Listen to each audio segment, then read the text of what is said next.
It's my pleasure to be on your program. My name is Khabele Matlosa. I'm from Maseru, Lesotho, where I'm the director for the Strategic Institute for Research and Dialogue, the new research outfit that we've just established recently.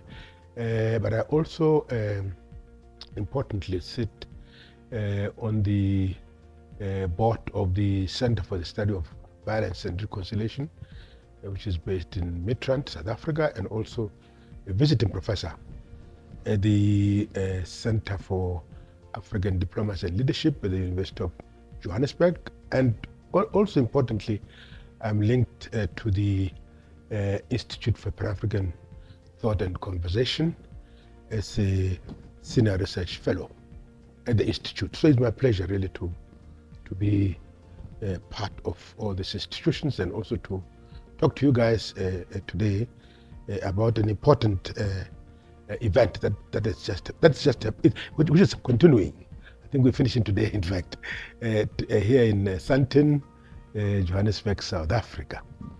And what is important about this AU Studies Symposium, which is an annual event, is that for the first time, I think, we have an academic institution in the form of the Institute for Pan-African Thought and Conversation at the University of Johannesburg, focusing specifically on the African Union and its regional economic communities. You'll recall that of course you know that the African Union is based in Addis Ababa, Ethiopia, which is known, commonly known as the political capital of our continent, and it's the premier continental intergovernmental body we have, and none other than the AU on the continent. Therefore, that points to the strategic significance of the African Union for the African agenda.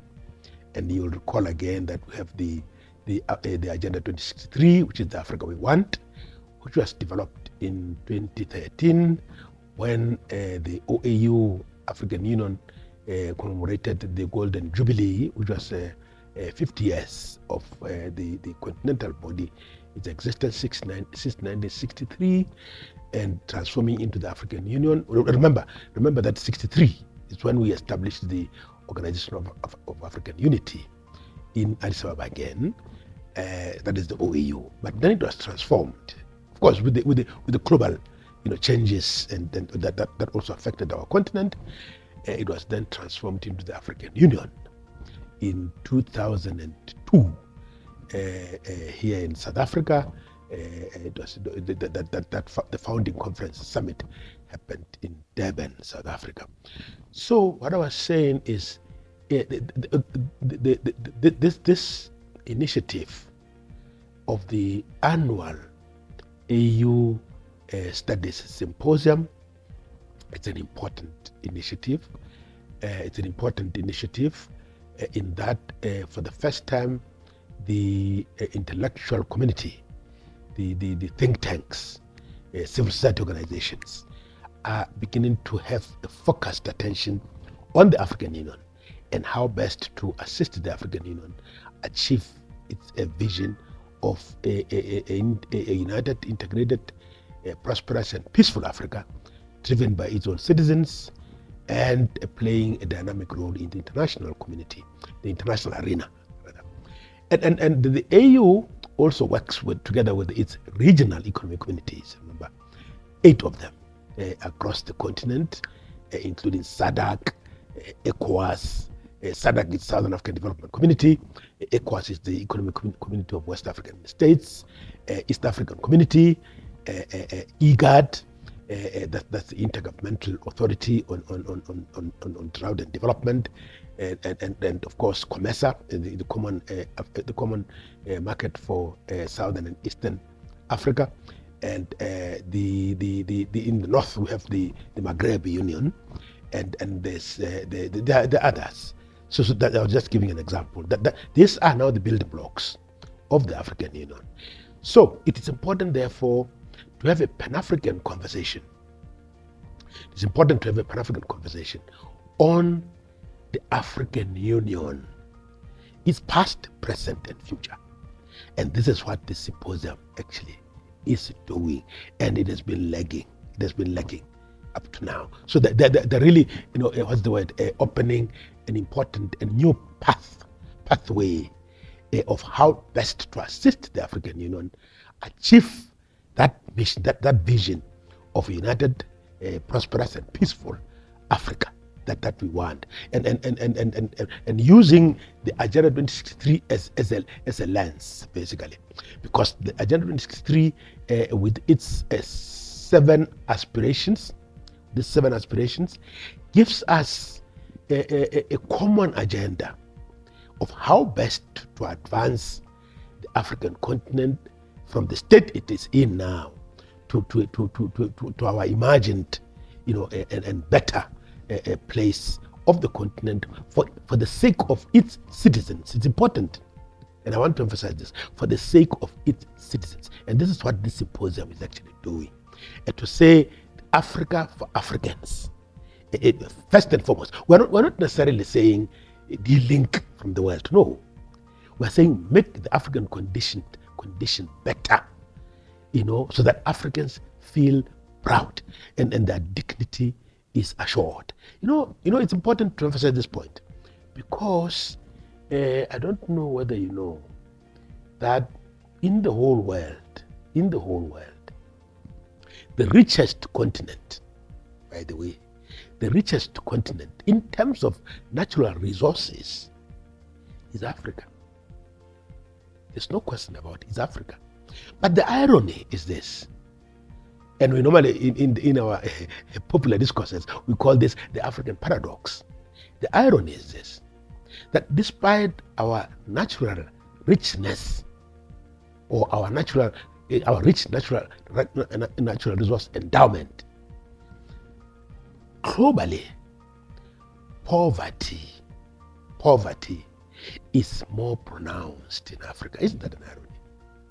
The contradiction with a continent that is richly endowed with natural resources, but our citizens are the most impoverished globally. We have a population of 2.5 now, I think, approximately 2.5 billion, almost the size of China as a country. But recall, China with that massive population in the world is one of the countries that have gone far, in fact, in terms of reducing, or they're almost at the edge of eradicating, reducing poverty. Yes. So we need to learn lessons like that from China as one of the countries in the global south. Remember, Africa is in the global south. One of the countries in the global south. How did they attain that? So symposiums like this, therefore, help us to fine-tune our thinking and strategies to improve the African condition. That's my take. And therefore I think, and by the way, remember we started this is the second symposium. Yes, remember, we started this in 2022. I remember. In 2022, then we were in Pretoria, yes, Sheraton Hotel. Now this is the second edition. We are here at the Radisson Blu in Sandton, Johannesburg.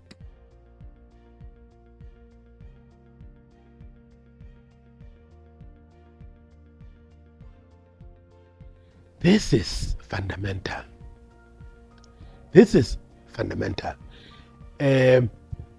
Let's put the facts on the table before we make sense of the facts. The almost 90%, probably 90+% of a program funding for the African Union is from external sources, right? The European Union, yes, etc. The support to peace and security is of a lesser extent. I think the EU member states. Remember, member states of the African Union are 55 at the moment. 55. But despite the number of 55, we are not in a position to fund our programs. Yes, we do fund a bit, probably half of that, probably 75 or 50%, we do fund our peace operations. But again, we still depend on the UN and other, external actors. We do fund probably 100% our own staff costs, at the African Union. So that picture is not encouraging. If we believe firmly, as I think in theory we do, in theory, even on paper, the African Union believes firmly in self-reliance and self-financing. There have been a lot of decisions made, even at the level of the Assembly of Heads of State and Government, to strive towards 100% self-financing. But that remains just the rhetoric at the moment, despite all these decisions. But we still are overwhelmingly dependent on external sources. That is unhealthy. So, like you said, therefore, we really need to take concrete steps.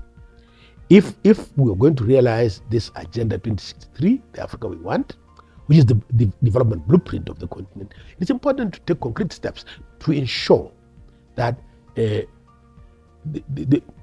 least 90%, it should be the other way around, at least 90% should be from Africa, given our natural resource endowment that I spoke about earlier. And so tapping from the public sector as well as the private sector.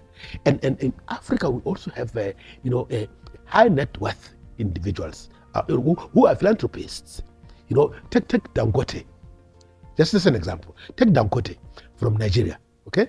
The business mogul, Nigerian business mogul. We're in South Africa, take Motsepe.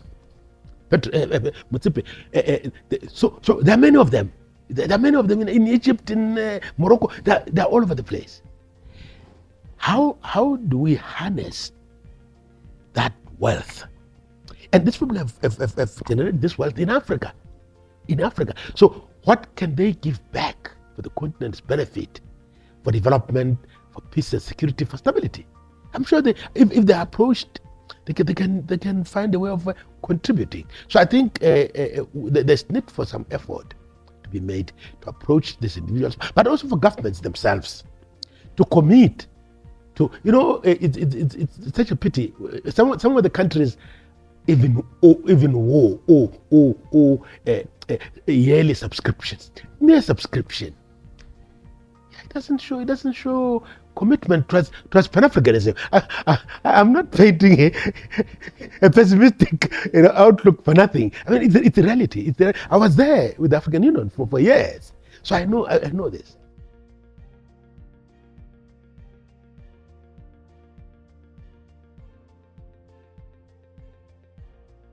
Absolutely. That's an important point.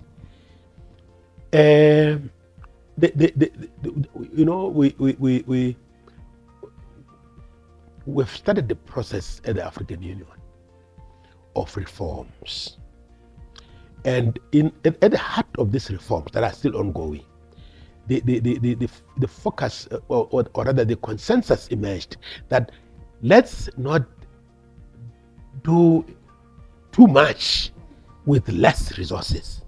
Let's try to focus let's try to focus on, and I think what was agreed was to focus on 4 or 5 key priorities of continental significance. I'll list them for you. The priorities are as follows now. Democracy and governance, to ensure that the kind of governments we have are democratically elected, and also they follow good governance principles. 2, peace and security, to ensure that the continent is peaceful and stable.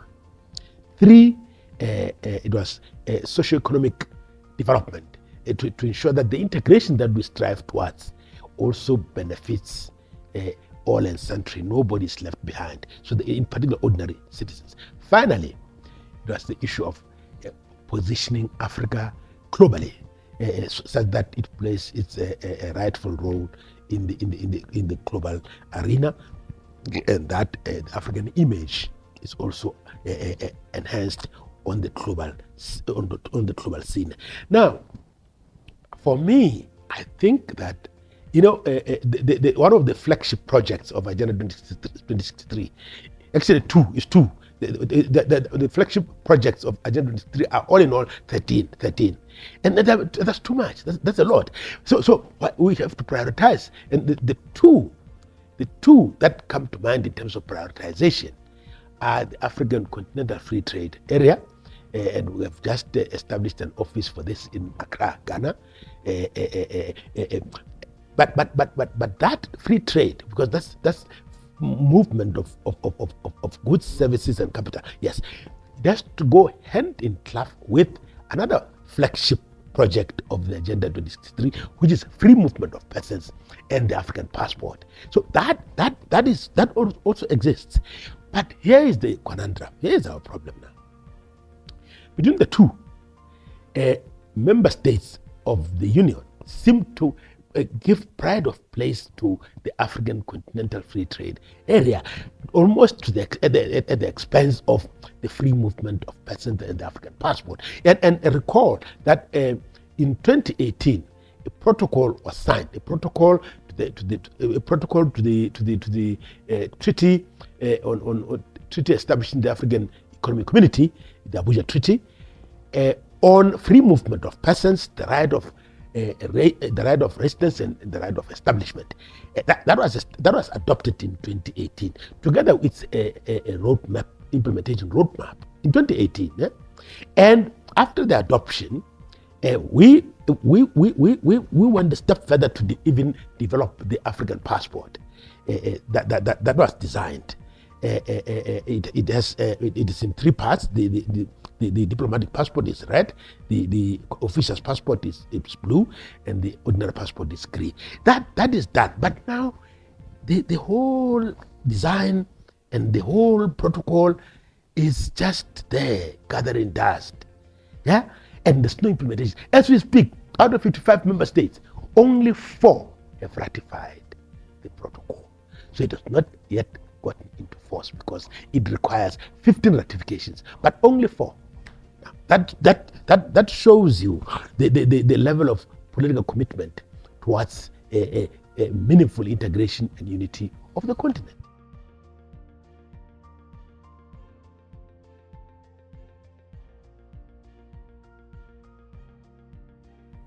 Yes. Let me, if I get your question correctly, let me start from this premise that I indicated, for example, that the African continent, our population presently is estimated at 2.5 billion. And of that 2.5 billion, more than 50% are women. Okay? And approximately 70% are young people. By young people, I mean between the ages of 18 up to 35, according to the AU definition of a youth.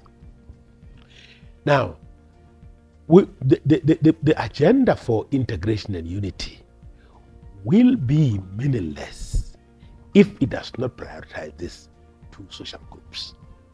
Yes, women and young people. And in the African continent, the data shows that the African continent has a booming population. We're probably the only continent that is having that huge youth bulge.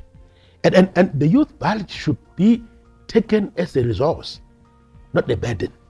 Yes. So how do we need to find a way of tapping the energy and vibrancy of young people, the energy and vibrancy of women. You know, as we're talking about, for example, earlier on, we were talking about free movement of persons. One of the tragedies that is a daily tragedy is of women traders, informal traders, crisscrossing borders. You have no idea of the abuse, the violence that is meted out on these women on a daily basis. But if we were to prioritize the free movement of persons, that will be dealt with easily. Yeah. And the youth, by the way, are also mobile, highly mobile. Studies, research, and all that. Yes, work. If this protocol is to get into force, then you have solved a big problem of, in particular, this marginalized social groups like women and the youth. My last word really is to firstly to thank the Institute for Pan-African Thought and Conversation and the Trust Africa that are convening this AU Studies Symposium, and to encourage them to keep the momentum. When you start something good, I think it's only a good thing to sustain the momentum, and we are behind them fully going forward, and we're looking forward to the next symposium. And I think that what is encouraging about this symposium is that it also involves the African Union. It also involves the African Union. You saw in the discussions the African Union participating and also leading discussions. The challenge that we still have to go over is to then ensure that regional economic communities also come to the party, because the AU is here now. Yes, so our partnership with the AU has to be sustained continuously, but we also have to, develop a similar partnership with the regional economic communities, Southern African Development Community, the Economic Community of West African States, yes, the East African Community, etc., etc. So that's the way to then ensure that the momentum and the multiplier effect is there.